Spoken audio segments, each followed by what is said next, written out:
بسم اللہ الرحمن الرحیم۔ لاکھوں کروڑوں درود و سلام نبی صلی اللہ علیہ وسلم اور ان کی آل پر۔ میں چودھری احسن اقبال اس وقت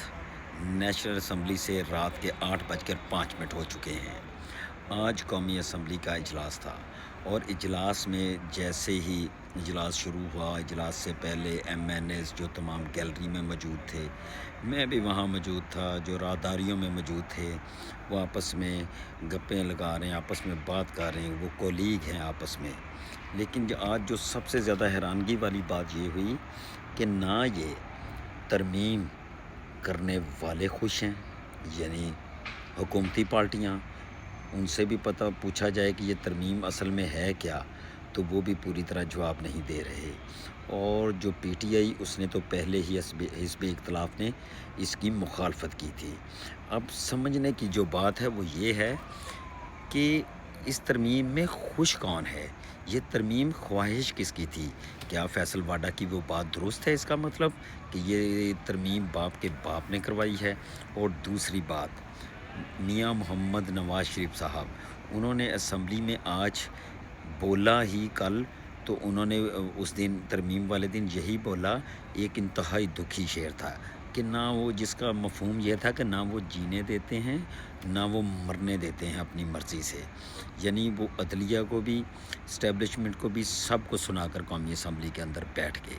یعنی نواز شریف صاحب، اگر آپ اب بھی اتنے دکھی ہیں، پنجاب حکومت آپ کے پاس ہے، فیڈرل حکومت آپ کے پاس ہے، آپ جیتے بھی نہیں اور آپ قومی اسمبلی میں بیٹھے ہیں، تمام سیٹیں آپ کے قدموں میں ڈال دی گئی ہیں جائز ناجائز طریقے سے، تمام ایم این ایز، تمام ترمیم کے لیے آپ کو کوشش تک نہیں کرنی پڑتی، سب کچھ وہ کروا کے دیتے ہیں۔ پھر اگر آپ بھی خوش نہیں ہیں تو خوش ہے کون؟ قابل فہم بات یہ ہے کہ اگر آپ بھی خوش نہیں ہیں تو وہ کون ہے جو اس میں خوش ہے؟ آپ کے ابھی تک شکوے شکایت ختم نہیں ہو رہے، اور سب سے جو جب سیشن تھا ترمیم منظور کروانے کا قومی اسمبلی میں، تو دھجیاں اکھاڑ کے رکھ دیں محترم سپریم کورٹ کے، جو معزز سپریم کورٹ کے سابقہ ججز تھے یا موجودہ ججز ہیں ان کی، یعنی عدلیہ، پاکستان کی عدلیہ کی،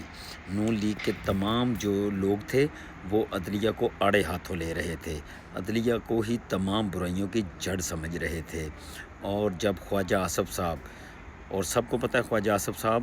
بری طرح ہارا ہوا ہے، اگر خواجہ آصف صاحب آپ اللہ کے 99 ناموں کے نیچے کھڑے ہو کر اور سچ بول سکتے ہیں تو اللہ کے 99 ناموں کے نیچے یہ سچ بھی بول دیں، کیا آپ نے اپنی قومی اسمبلی کی سیٹ اوریجنل طریقے سے جیتی ہے، ریحانہ ڈار سے، یا آپ فارم 47 کی لاسٹک پہنی ہوئی ہے آپ کے پجامے میں؟ یہ بات بھی آپ کو انہی قرآن کے لفظوں کے نیچے کھڑے ہو کر بتا دینی چاہیے۔ اس وقت میرے پیچھے پارلیمنٹ کی بلڈنگ ہے جس پہ کلمہ لکھا ہوا ہے، لا الہ الا اللہ محمد رسول اللہ، اور اوپر ریاست پاکستان کا جھنڈا ہے، لیکن یہاں کسی کے بھی چہرے پر خوشی نہیں ہے۔ اور آج کچھ حکومتی ایم این ایز جب لفٹ میں آ رہے تھے، ہم ساتھ تھے اور ساتھ اپوزیشن کے ایم این ایز تھے، تو وہ کہنے لگے یار ہمیں 5 سال پورے کرنے دو، تو اپوزیشن کے کچھ ایم این ایز کہتے کہ ابھی بھی آپ لوگ خوش نہیں ہیں، ابھی آپ کو خوش کس طرح کریں، آپ کا سب کچھ ہے، آپ کا کوا بھی سفید ہے اور آپ کا بگلا بھی کالا ہے، تو اس لیے آپ کو تو ہر چیز 5 انگلیاں گھی میں ہیں، پھر بھی آپ پریشان کیوں ہیں؟ اس پریشانی کی وجہ کسی کو بھی سمجھ نہیں آ رہی، کسی کے چہرے پر کوئی خوشی نہیں ہے، کسی کا ملک کے لیے یہی نہیں پتہ کہ کون ہمارا ہے کون بیگانہ ہے، سب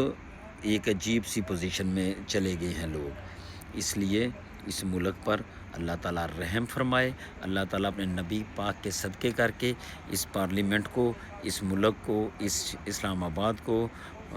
پاکستان کو اسلام کا قلعہ بنائے۔ شکریہ، اللہ حافظ، اور انہیں لوگ انصاف کرنے کی توفیق عطا فرمائے۔ اللہ حافظ۔